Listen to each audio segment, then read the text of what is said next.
Hi everyone. The clip you're about to see before the final installment of our conversation with the boys is a question that we presented to our 4 children tonight. It is a question that we had presented to the older boys obviously years ago, so they were, being 2025, they knew what was going on, but it was the younger ones that we were wanting to see what their response was. Simeon, being 3, a little bit clueless on that, but still nonetheless. Zebulun's response was what we had hoped to see to be accurate. The question is the children were to close their eyes and they were to respond with a raised hand if they felt like they were our favorite. The reason for the eyes being closed is so that nobody knew what the other one did. Because if they were our favorite, they weren't supposed to, nobody else was supposed to know. And we had learned this years ago from a brother in the Pentecostal church by the name of Daniel Seagrave, who's an awesome teacher, especially on family and marriage. But, he had made the statement that impressed Ron and I when all we had was RJ, and we had just gotten into church, is that the brother wanted his children to feel like each one of them, I think he had 5, were his favorite. And he presented it to them one night. He said, I was just curious, how did they feel? Each one got some special time, each one got some special attention. And he had hoped that he'd brought it across that they felt very special to their father. And sure enough, he presented it in the same way that we are tonight. And they all replied in the same way. So I think the point here that we're trying to make, the Bible tells us that not to bring your children to wrath. And sometimes we can do that inadvertently by, even without realizing it, we're picking a favorite, either the way we treat them, and may be more difficult to handle than another child, and they're just easier to deal with. So we eventually, without meaning to, start to show favoritism. And it's important for our children, each one of our children, to know that they are loved equally. To know that they, even though they may be loved differently, that they are loved equally. And as parents, it is our responsibility to bring that across to them. So we just pray that everyone that sees this video will strive to make each of their children to feel equally loved, equally special, equally important. Because God does that for us. We're different. I'm different than you are. You're different than, your brother or your sister or your mother or your father or your husband or your wife. We're all different. And God loves us equally. And that's the amazing thing, is we can all feel special. We can all feel like we're his favorite. When we are obedient and we try our best, even when we fail, as long as we're trying, we are his favorite. And he loves us all the same. We hope you enjoy this clip. We hope you enjoy the rest of our conversation with our boys. We pray that the Lord blesses you and keeps you.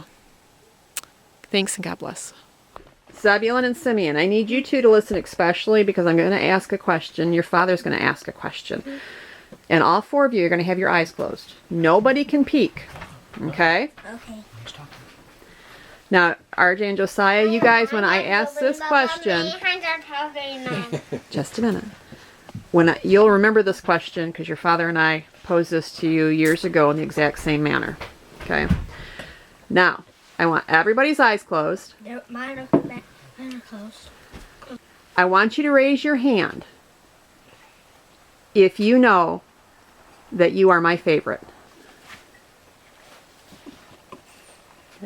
All right, now your daddy's going to ask the same question. Do you know that you're my favorite?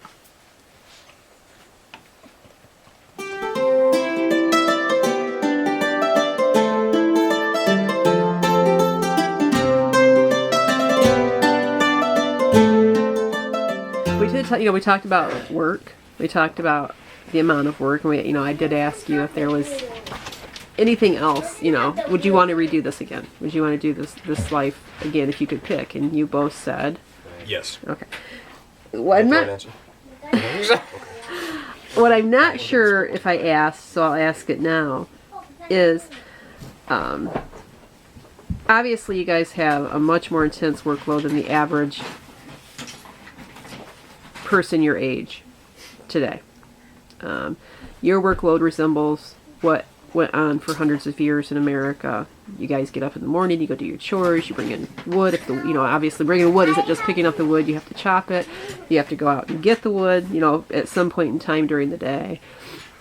You have to go haul water from the stream for the animals. In the summer, you were chopping down the hay. Now it's a little bit easier when you do the hay because we're buying hay through the winter. And then it's on to, from that point, it's on to work. And then when work is done, it's back on to chores. Do you guys feel that it's an unfair amount of work? Do you feel like it's been beneficial to you? Do you feel like you don't have any of your own time with all of this work? I mean, what are some things, because a lot of people look at it and say, when do you get any of your own time? A lot of people say, that is all you do is work. But is that how you feel? Is it age? Seniority. Sometimes I feel like I don't do enough. Now, people that are watching this are like picking themselves up off the floor going, what? Why would you say that? What would make you feel that way? Seeing the amount of work that still has to be done, knowing what else needs to be done, thinking, I should have done more, could have done more. But I do have my own time. Mornings, evenings. Do you think that it do you feel it's been a positive development for you, knowing how to work so hard, or do you think you resent knowing how to work so hard, or are you glad the way that it has developed you into an individual? I'm glad at the way it's developed me into an individual. Sometimes I do feel overworked, but that's from just hauling inventory from way out back. Well, it is work. Waist deep snow. You feel tired at the end of the day. Yeah, just exhausted. So when you say overworked, do you mean tired, or do you mean? Yeah, it's not overworked. Just that all done hauling up the inventory stuff. Just wore out and whooped. He hasn't said this many words since I've known him. Do you resent, I'm just going to summarize a little bit, do you resent the amount of work that you've had to do, that you've always had to do, or do you feel that it has been beneficial in your development as a young man? And again, going back to the question, if you had other options, would you pick something different? No, I have to agree with RJ. There are times where it does feel like I should do more. I think it has helped develop me in ways I am grateful for. Has helped teach me responsibility. Do you you're obviously closer to the teen years than your brother, because you're just 20 and a half. Do you get, even though despite your workload, do you feel that you have plenty of time for yourself and to follow your interests? Yes, yes I do. Part of that is not wasting time, not allowing my time to be sucked into things that don't matter. I guess that would lead me to my other part of my question for you, is being that you're closer to the teen years and stuff. How do you see these other young men your age or even older? I mean, your father and I know people our ages playing video games. That's how they do their pastime. I mean, and I'm not saying it's not that's not okay. If you get some pleasure out of that, but some people, a lot of people, the majority of people spend way too much time in video games and stuff. But do you ever feel like, you'd like to just waste your time in video games versus working, or do you think that you'd be unsatisfied in that type of mentality or lifestyle? I would be extremely unsatisfied. You get nothing out of them for a lot of things put in. Things you can't get back as far as time.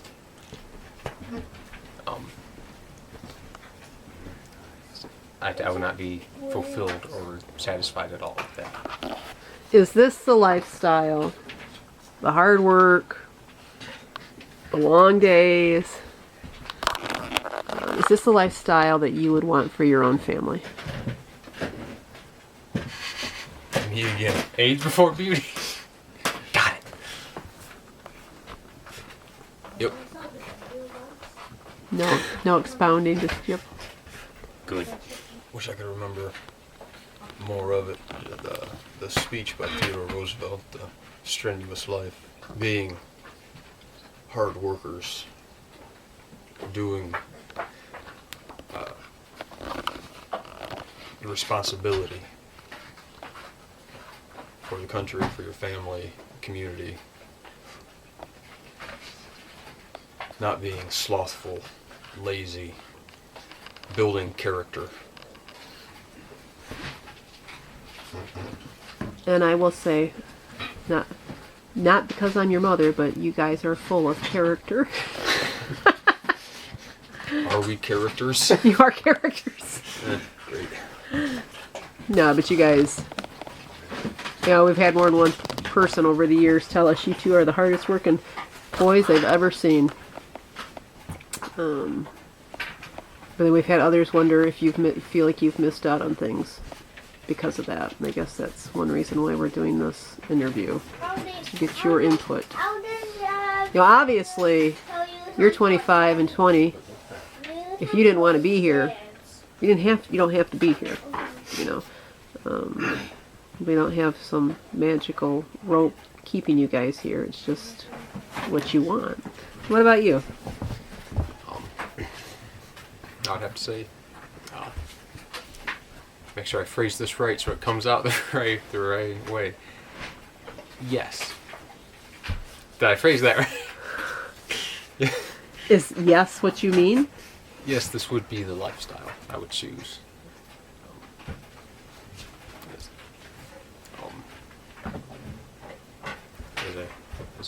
There's a quoted speech. I'm going to quote a book. I believe it was where Dim Trails Call. The man asked a blacksmith when his day was done if he was going to go out and have a time on the town. He said, "No, my work is fun enough. Enjoy what you do. Mm-hmm. You won't need to paint the town red." Obviously, compared to many, people look at our lifestyles and assume that we live a reclusive lifestyle. Do you feel educated on current events, world affairs? Do you feel that you have a better grasp, or a good grasp, maybe even better? Do you feel you have a good grasp on what's going on in the world and politics, or maybe even a better grasp than many? And if so, why? I do feel is fairly well educated in politics, but regardless of what it is, politics or mathematics or science or woodworking, whatever, I can always learn more, and I know that I can teach myself more, not just listening to others spew things out. Do my own research, verify, prove it wrong. So that's, I guess, is that another characteristic you think has developed in self-sustaining or self-sufficient lifestyle, or is that something that's come through homeschooling, or is that just something that is in the household, or is that just something you? I've always, if you and Daddy told us something, that's what it was. But on a lot of things, I've always felt the need to find out for myself. I would have to say better informed than most. And you're basing this on? Because we have been taught to not take things at face value. To look deeper, to look at the history of either individuals or of parties or of ideas. Just because you're this party doesn't mean that you're Right. this Mommy, one. what's the hair? To look at the motive and what I guess we can see of the actual hurt of the matter. Okay. So, obviously, you guys are not children any longer, and you have years of this lifestyle behind you. What would be your advice to parents with children that are wanting to make this transition from, maybe a modern lifestyle to a more a lifestyle such as ours, without the modern amenities, or with limited modern amenities, with things that have, there's a lot of work that has to be done. Is there an age? Do you have any advice? And is there an age you think would be better than others if they're going to do it? I think making the transition, whatever it may be, would be easier for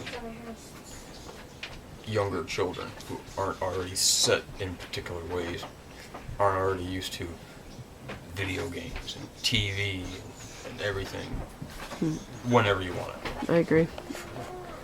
Now, if you're wanting to make the change, well then you can make the transition regardless. But if you don't want to do it, you're going to make yourself miserable. Right. Find something outdoors you like to do. My turn? Yeah, your turn. So I'm about talked out. For the next week, make it enjoyable. Include the children. That's something that you and Daddy always did with whatever, was include us into it. Find something for us to do into it. Making something. To make it fun for us. You found ways to make it fun for us. And do we still do that? They're the work. Maybe find something specific for them to do that is theirs to do. I mean, as far as like a chore, a responsibility. Yeah, something that they can take pride in the doing that they have done it. That's a good idea. It's not so much making that work has to be done, just go do it. But like you said, making a family thing or making your own special part of it, and that will develop their character in that area. If you have an animal to take care of, learn all that you can about rabbits or chickens or whatever. Goats.